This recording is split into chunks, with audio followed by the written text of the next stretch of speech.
hernias que se protruyen a través del espacio pélvico. Dentro de ellas están las hernias obturatrices, las hernias ciáticas o las hernias perineales. E incluso en la región posterior del abdomen vamos a encontrar las hernias lumbares, ¿no? Aquí debemos ver dos zonas débiles, si ustedes recuerdan, dos triángulos, como es el triángulo superior, o también llamado triángulo de Greenfield, y el triángulo inferior o triángulo de Petit.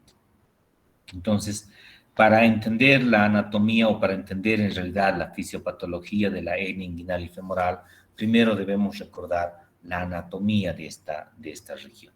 Y antes de ver la anatomía propiamente dicha, pues estos datos son muy importantes y en realidad esta es la justificación por la que ustedes deben conocer muy bien estas hernias inguinofemorales. Fíjense que el 5% de la población va a sufrir hernia en la pared abdominal en algún momento, ¿no? Eso es una proporción bastante alta. Si ustedes recuerdan, de cada 100 personas que ustedes conocen, 5 van a tener o tienen una hernia. De todos los pacientes que tienen una hernia, fíjense que el 75% son hernias inguinales. O sea, la mayoría de los pacientes que vamos a ver con hernias corresponden a las hernias inguinales. Y 2/3 partes de los pacientes que tienen hernias inguinales tienen hernias indirectas. Ahorita vamos a ver cuál es la diferencia entre hernia directa e indirecta. Por otra parte, las hernias femorales, fíjense que representan un 3% de todas las hernias inguinales. Estas se presentan con mucho menos frecuencia que las inguinales. El sexo masculino tiene 25 veces más riesgo de tener hernia inguinal.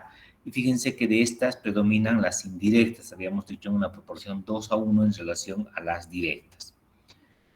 Y existe, por otra parte, predominio del sexo femenino de tener hernias femorales y umbilicales, con una proporción de 10:1 y 2:1 respectivamente. O sea, las hernias femorales son más frecuentes en las mujeres y las hernias umbilicales también, pero mucho más frecuentes las femorales. Y este dato también es importante. Fíjense que el 10% de las mujeres, pero el 50% de los hombres que tienen una hernia femoral van a tener o sufren de una hernia inguinal además. En relación a la prevalencia de la hernia inguinal por edad, fíjense que es un poco variable. Aquí vemos por una parte la edad en años, la prevalencia actual, la prevalencia de por vida en porcentajes. Fíjense, entre los 25 y 34 años hay hasta un 12% de prevalencia, y donde vemos con mayor frecuencia es a medida que avanzan los años. A partir de los 65 años generalmente la frecuencia aumenta, así como están viendo, y pues es mucho más frecuente después de los 75 años. Esto también es muy variable, ya que depende un poco de la actividad física que realiza el paciente, de si tiene el paciente obesidad o si tiene algunos otros factores de riesgo que van a pues motivar a que salga una hernia. Para entender un poco cómo es que ocurre la hernia, debemos recordar que el abdomen se puede semejar a un globo. Entonces el abdomen es muy parecido a esto, ¿verdad? Donde la pared del globo va a ser la pared abdominal, propiamente dicho, y específicamente el plano aponeurótico que decíamos hace un momento. Ustedes saben que el abdomen tiene una presión positiva. Al tener una presión positiva, pues esta expande las paredes del abdomen y esta va a predisponer a que salga hernia en algún momento. Cuando existen zonas en la pared abdominal, zonas débiles, zonas de debilitamiento, pues vamos a encontrar zonas con una disminución en el grosor, si ustedes quieren, o zonas débiles. Entonces, por una parte, tenemos una zona débil que predispone a que salga una hernia. Esta puede ser congénita o adquirida. Estos se llaman zonas potencialmente herniógenas. Son zonas que van a protruir o que van a favorecer la aparición de una hernia. Y por otra parte, esto generalmente va en combinación con aumento de la presión intraabdominal. Esto por algunos factores, como vamos a ver ahorita, que van a aumentar la presión dentro del abdomen. Es como si ustedes aumentaran el aire en este globo, ¿no? Si eso ocurre, pues obviamente el aire va a empujar la zona más débil que hay en este globo, en este caso, que va a ser la zona por donde existe esa debilidad. Y esto va a predisponer a que el globo tenga esta forma, y a esto se llama hernia en la pared abdominal, ¿no? Y esos factores que van a predisponer a aumentos de la pared o de la presión intraabdominal van a ser patologías pulmonares, como por ejemplo la tos, la enfermedad pulmonar obstructiva crónica, la obesidad, decíamos, porque esta obesidad lo que hace es aumentar el tejido graso. Este tejido graso produce una infiltración en el espacio, en el tejido musculoaponeurótico, y esta infiltración lo que va a provocar es que el tejido sea más laxo, más débil, y se pierda también el colágeno, ¿no? Y entonces, de ahí que favorece la aparición de hernias en cualquiera de las regiones que habíamos visto antes. Otro factor predisponente o la causa probable es el esfuerzo físico que el paciente realiza. Esfuerzo no solamente levantando cosas pesadas, como es de suponerse, sino también es un esfuerzo, por ejemplo, en la constipación crónica, cuando el paciente hace maniobras de valsalva forzadas. Al aumentar la presión en el abdomen, lo hace contrayendo músculos del abdomen, y esto favorece a la aparición de hernias. Lo mismo cuando existe sintomatología prostática, ¿no? Ya sea por un prostatismo o por una hiperplasia prostática benigna. Ustedes saben que existen síntomas obstructivos e irritativos en los pacientes prostáticos, y dentro de los síntomas obstructivos lo que hace el paciente es aumentar el esfuerzo para iniciar el chorro mencional, ¿no? Y entonces eso también favorece que aumente la presión dentro del abdomen. El embarazo, por supuesto, en las mujeres predispone a aumentos de la presión intraabdominal. En los niños, una disminución del peso del nacimiento menos a 1.500 gramos también es un factor importante. Existen factores genéticos que están involucrados como causas de hernia inguinal. Dentro de ellos están factores familiares, decíamos, la maniobra de Valsalva, la citis, la misma posición erecta, los trastornos congénitos, etcétera, ¿no? Todos estos van a favorecer a la aparición de una hernia. Este conducto inguinal está ubicado por encima del ligamento inguinal en una dirección de arriba hacia abajo y de dentro hacia afuera, ¿no? Y para conocer mejor esta región es importante que nosotros recordemos la anatomía de esta región inguinal. Si nosotros volvemos a lo que aprendimos en anatomía, vamos a ver que por una parte un reparo anatómico va a ser la espina ilíaca anterosuperior, por otra parte está el pubis, y ustedes recuerdan que entre la espina ilíaca anterosuperior y el pubis hay un ligamento, ¿no? Ese ligamento se llama ligamento inguinal. Por encima de ese ligamento inguinal entonces está el conducto inguinal propiamente dicho. Decíamos que tiene una dirección de arriba hacia abajo y de dentro hacia afuera, ¿no? Entonces aquí hay que tener mucho cuidado, porque pudieran pensar que este es el orificio interno porque está cerca de la línea media y este sería el orificio externo. Sin embargo, al hablar de orificios, de estos dos orificios, nos referimos a que este orificio está más profundo, más cerca a la cavidad peritoneal, por eso este se conoce como orificio interno o profundo, y este como orificio externo o superficial, ¿no? Si viéramos en una semejanza al plano aponeurótico, allí estaría la aponeurosis, aquí estaría nuestro orificio interno o profundo, o sea este, aquí estaría nuestro conducto inguinal, y aquí estaría nuestro orificio externo o superficial cerca a la piel del paciente, ¿no? Entonces, eso es importante que ustedes recuerden.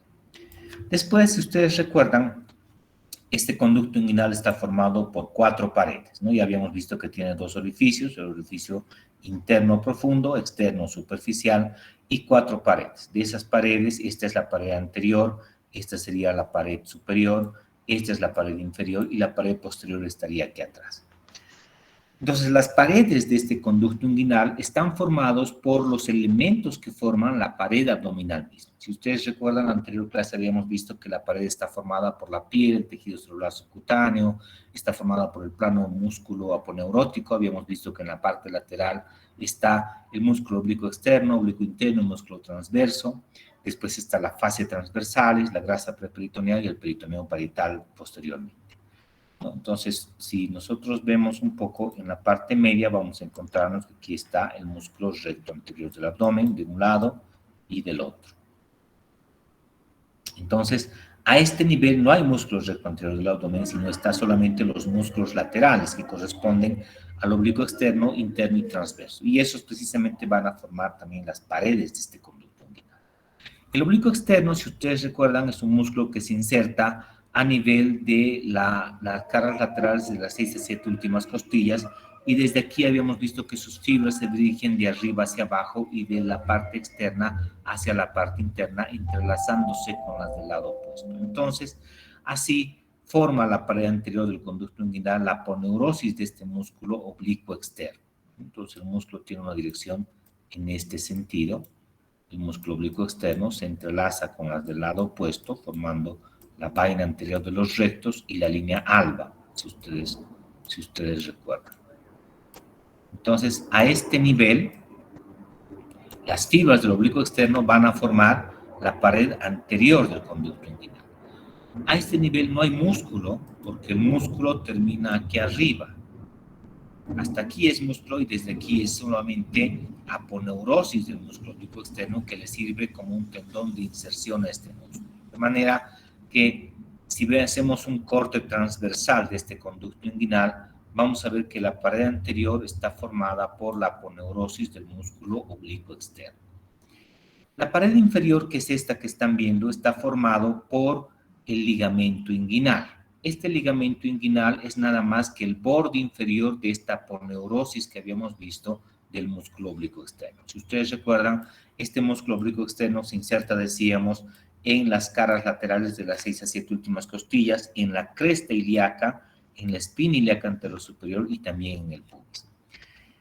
Entre la espina ilíaca anterosuperior y el pubis no tiene dónde insertarse esta aponeurosis del músculo oblicuo externo, sino que está suelta a este nivel, y como está suelto, lo que hace es reflejarse posteriormente, hace una reflexión posterior y eso forma el piso o la pared inferior del conducto inguinal. A este segmento de la aponeurosis del oblicuo externo entre la espina ilíaca anterosuperior y el pubis se conoce como ligamento inguinal.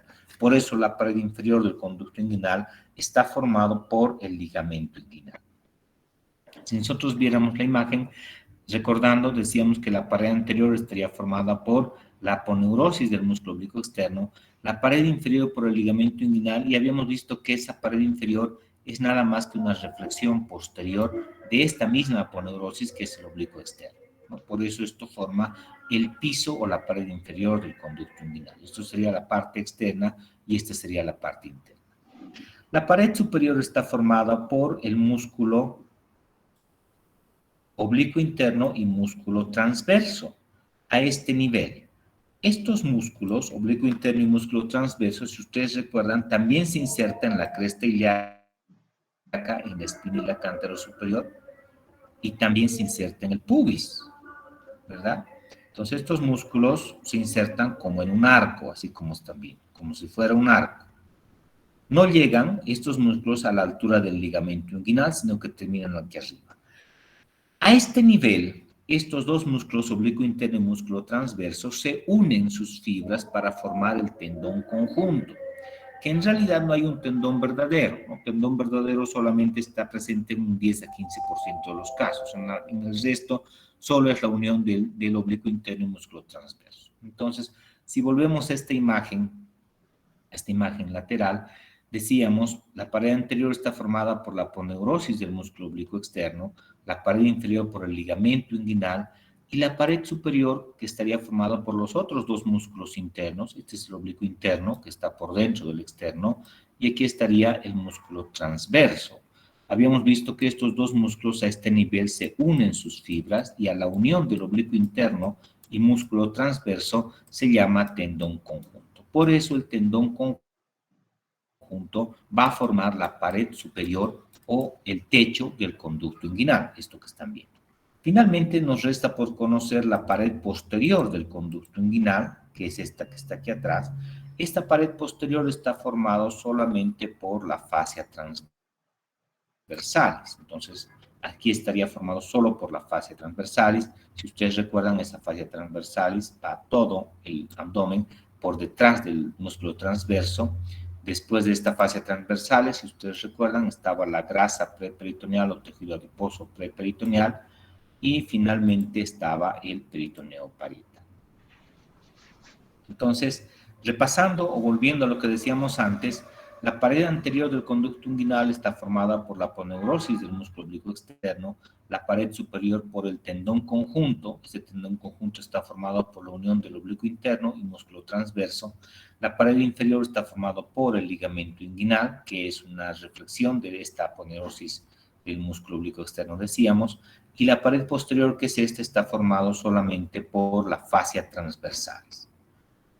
Conocido así la anatomía, es importante ahora recordar que el contenido de este conducto inguinal en el varón va a ser el cordón espermático, que va a terminar finalmente en la bolsa escrotal, en el testículo. Y en la mujer el contenido es el ligamento redondo, que en realidad es un ligamento suspensorio del hígado.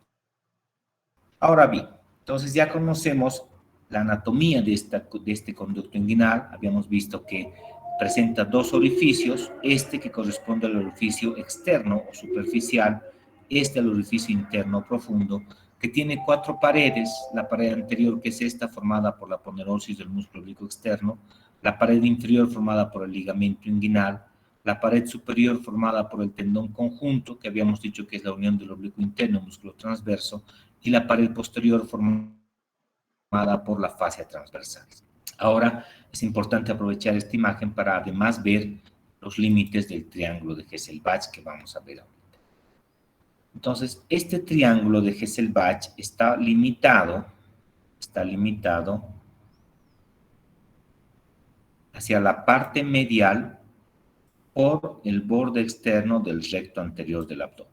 Este borde externo del recto anterior del abdomen forma el límite o uno de los límites del triángulo de Hesselbach. Entonces, ese es un límite. Borde externo del recto anterior del abdomen. A este nivel está en la parte inferior delimitado por el ligamento inguinal. Entonces, el ligamento inguinal forma otro límite de este triángulo de Hesselbach. A este nivel existe la arteria epigástrica inferior que va hacia el ombligo para unirse o anastomosarse con la epigástrica superior, lo mismo la vena. Estos son los vasos epigástricos inferiores. Estos vasos, si ustedes recuerdan, nacen de la arteria y la vena ilíaca externa. Esta arteria y vena ilíaca externa se llama así cuando está dentro de la cavidad peritoneal, y cuando atraviesa el ligamento inguinal se cambia de nombre y se llama vena y arteria femoral, ¿no? Antes que atraviese el ligamento inguinal se llama ilíaca externa. Y antes que atraviese, decíamos, da este ramo recurrencial que son los vasos epigástricos inferiores. Entonces, volviendo al triángulo de Hesselbach, en los límites decíamos que un límite es el borde externo del recto anterior del abdomen, el otro es el ligamento inguinal y el otro límite finalmente son los vasos epigástricos inferiores. Así es como se forma el famoso triángulo de Hesselbach.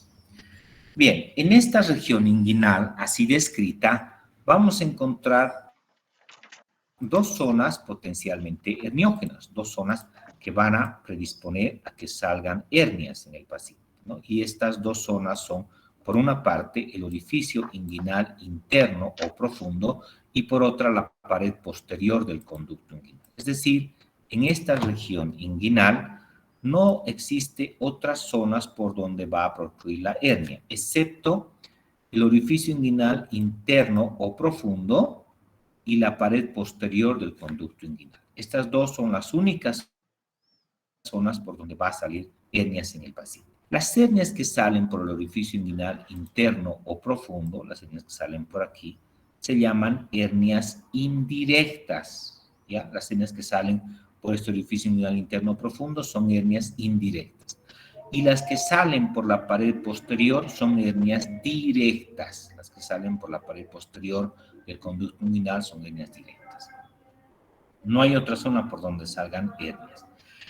Ahora, existen las hernias mixtas, decíamos, o hernias en pantalón, ¿no? Eso ocurre cuando en el mismo paciente y al mismo tiempo, en el mismo lado, existen los dos tipos de hernias, tanto directa como indirecta, ¿no? El saco de la indirecta sería así. El saco de una hernia directa sería así. Fíjense que es como si fuera un pantalón, donde la ranura de este pantalón serían los vasos epigástricos inferiores. Si no hubieran estos vasos epigástricos, sería una sola hernia, un solo saco hernial, ¿no? Entonces, no se olviden nunca. Orificio inguinal interno profundo, hernia indirecta. Pared posterior, hernia directa. Y bueno, después de esta breve explicación, volvamos a lo que estábamos. Entonces decíamos que este conducto inguinal está localizado por encima de este ligamento inguinal y esta imagen nos ayuda un poco a entender un poco eso. Aquí estamos viendo las paredes del conducto, de la pared abdominal, los elementos que forman esa pared abdominal, y vamos a ver que está formado, decíamos, por el oblicuo externo, oblicuo interno y músculo transverso, ¿no? Además de la fascia transversal, que es esto que están viendo en un color celeste. Entonces, la pared anterior, este es el conducto inguinal. En este caso está atravesando el conducto inguinal al cordón espermático, por lo tanto, este es un paciente varón. La pared anterior del conducto inguinal decíamos que está formada por la aponeurosis del músculo oblicuo externo. Este es el músculo oblicuo externo, aquí termina el músculo, si ustedes recuerdan, en realidad más arriba, y a este nivel solamente está su aponeurosis que le sirve como tendón de inserción. Entonces, la pared anterior está formada por esa aponeurosis del oblicuo externo. La pared inferior, fíjense que está formada por el ligamento inguinal. Este ligamento inguinal es un ligamento que va desde la espina y la cantera superior hasta el pubis, y fíjense, es una continuación simplemente del borde inferior de esta aponeurosis del músculo oblicuo externo que se refleja hacia adentro, ¿no? Eso hace que sea el piso del conducto inguinal. La pared superior está formada por estos dos músculos, como es el oblicuo interno y el músculo transverso, que habíamos visto que aquí en realidad están unidos estos dos músculos y a eso se llama, decíamos, tendón conjunto, ¿no? Ahora bien, en esta imagen, además, estamos viendo el orificio inguinal interno profundo, que es esto que están viendo. Este es el orificio inguinal externo o superficial. Vemos el contenido, que es el cordón espermático. Y aquí estamos viendo los dos grandes vasos que decíamos, ¿no? Aquí está la vena y la arteria ilíaca externa, ¿no? A este nivel, cuando atraviesa el ligamento inguinal, se convierte en vasos epigástricos, en vena femoral, perdón, y además estos emiten unas ramas hacia el ombligo, que son los vasos epigástricos inferiores. Entonces, las hernias que salen lateral a estos vasos epigástricos inferiores son hernias indirectas. Aquí estaría la sínfisis del pubis. Y las hernias que salen por dentro de los vasos epigástricos inferiores son hernias directas. Esta es otra imagen vista desde la parte interna. Desde la parte interna, entonces, vemos esta imagen, y si ustedes ven, estamos viendo, por una parte, el ligamento inguinal, esto que están viendo. Vemos los vasos ilíacos externos, estamos viendo los vasos epigástricos inferiores, aquí estamos viendo la sínfisis del pubis, estos son los músculos rectos abdominales, este es el orificio inguinal interno profundo, y esta es la pared posterior del conducto inguinal. Perdón, 2 segunditos.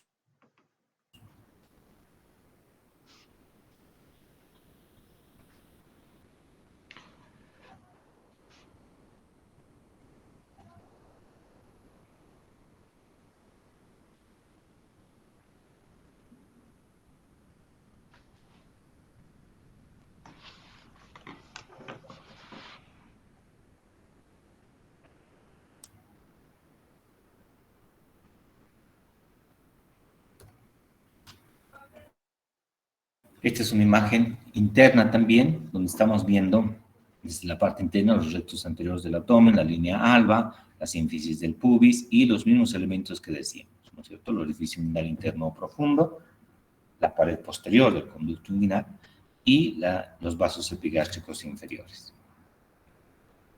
En ese espacio, en la parte interna más bien, también vamos a encontrar algunas estructuras importantes, como es la cicatriz umbilical a nivel del ombligo, ligamento umbilical medio, que en realidad este es el vestigio que corresponde al uraco, que conocemos.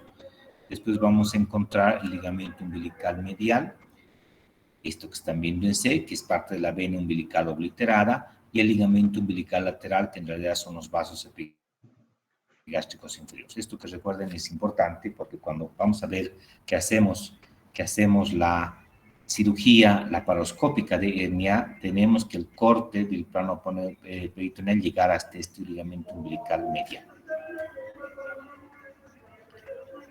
Entonces, están viendo ustedes el contenido de este conducto inguinal, que habíamos visto que en el varón corresponde a el conducto, el cordón espermático, ¿no? Y en realidad es importante también recordar que en el paciente varón, atraviesa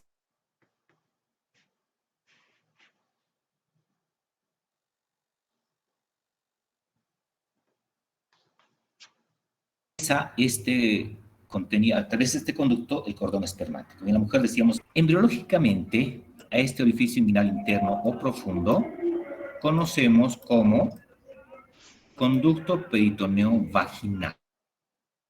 ¿Ya? Esto es meramente didáctico para que ustedes entiendan. Por una parte, esto vamos a ampliar, esto que están viendo. Por una parte, vamos a ver que aquí estaría la cavidad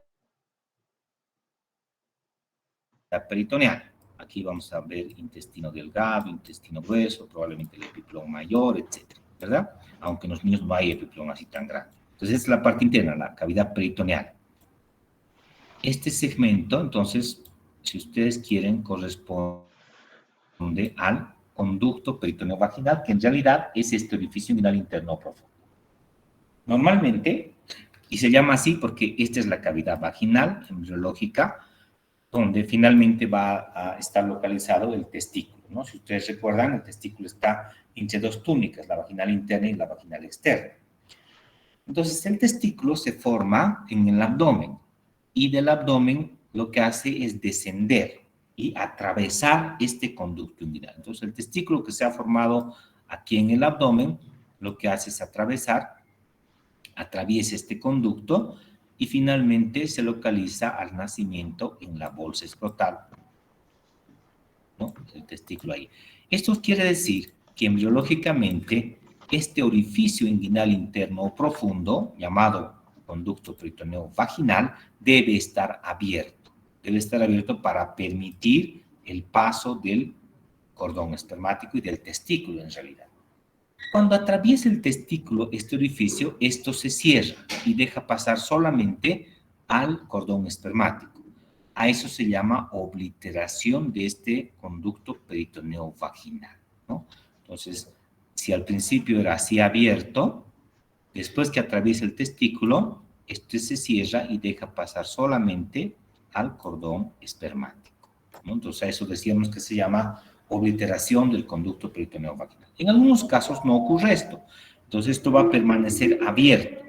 Y si permanece abierto, pues por aquí van a salir asas de intestino, etcétera, y el paciente va a tener una hernia, ¿no? Una hernia inguinal, en este caso indirecta, ¿ya? Entonces, una de las causas de la hernia inguinal indirecta es la falta de obliteración del conducto peritoneo vaginal o la persistencia abierta del conducto peritoneo vaginal. No significa que este tipo de hernias se van a presentar exclusivamente en los niños. Y habíamos visto que el 75% de las hernias indirectas se presentan en todas las edades, tanto en los niños como en los adultos. Es más, en los niños probablemente sea la mayoría, pero en los adultos 2/3 partes de las hernias inguinales son indirectas. Y las hernias directas, fíjense que se presentan generalmente por encima de los 40 años y es muy raro ver en menores de 40 años. Y esto se debe principalmente a la contracción muscular. Si volvemos a la imagen que vimos hace un momento, veríamos que este es el conducto inguinal. Habíamos dicho que está formado por el ligamento inguinal en la parte inferior, el tendón conjunto en la parte superior, que se inserta así como un arco, y la aponeurose del oblicuo externo en la parte anterior. Entonces, si habíamos visto, si ustedes recuerdan, en el corte transversal, habíamos dicho que la pared anterior estaba por la aponeurose del oblicuo externo, ligamento inguinal, y que aquí estaba el tendón conjunto, y que este era todo esto el conducto inguinal. Y además, si ustedes recuerdan, habíamos visto que la pared posterior estaba formado solo por la fascia transversal. Y por otra parte, si ustedes recuerdan, dentro de la cavidad peritoneal la presión es positiva. Por lo tanto, hay una presión que empuja el abdomen hacia zonas potencialmente débiles. Entonces, si eso ocurre, normalmente es lógico pensar que a través de esta pared posterior que está formado solamente por la fascia transversalis, debieran protruir hernias todo el tiempo, desde que el niño nace hasta que se muere, probablemente, el paciente adulto, ya que la fascia transversalis no brinda resistencia como las estructuras aponeuróticas que habíamos visto antes. La fascia transversalis, si ustedes recuerdan, es como el peritoneo parietal. Ustedes pueden tomar una pinza y estirar la pinza y no va a dar ninguna resistencia. Entonces, es lógico entender que por aquí debiera protruir una hernia, las hernias directas en este caso, ¿no? A este nivel. Sin embargo, eso no ocurre, y decíamos que eso no ocurre por la contracción precisamente de estos músculos que habíamos visto. Entonces, cuando se contrae el músculo oblicuo externo, cuando se contrae, sus fibras alan el músculo hacia arriba y hacia atrás, de manera que si nosotros viéramos el oblicuo externo, el ligamento inguinal en realidad, que sería este, y aquí sería el tendón conjunto, y esta sería la zona de la pared posterior, que es una zona débil, decíamos. Cuando se contrae, sus fibras van a ir hacia arriba y hacia atrás de este músculo oblicuo externo y del ligamento inguinal mismo. Entonces, cuando esto ocurre, este ligamento inguinal asciende. Al ascender, fíjense que cierra parcialmente esta pared posterior. Por otra parte, este tendón conjunto, cuando se contrae, sus fibras se tensan. Acuérdense que la inserción es como si fuera un arco. Entonces, si ustedes estiran el arco en esta dirección, al contraerse, lo que van a hacer es que esto descienda. Por lo tanto, el músculo oblicuo interno, el músculo transverso, es decir, el tendón conjunto, lo que hacen es, al descender, van a cerrar parcialmente también la pared posterior del conducto inguinal. Y de esa forma, fíjense que se evita que salgan hernias por esta región. Bueno, en honor al tiempo vamos a quedar aquí y el miércoles vamos a continuar con el avance. Que les vaya muy bien. Hasta luego, doctor. Hasta luego. Gracias, doctor. Hasta luego. Hasta luego, Hasta doctor. luego.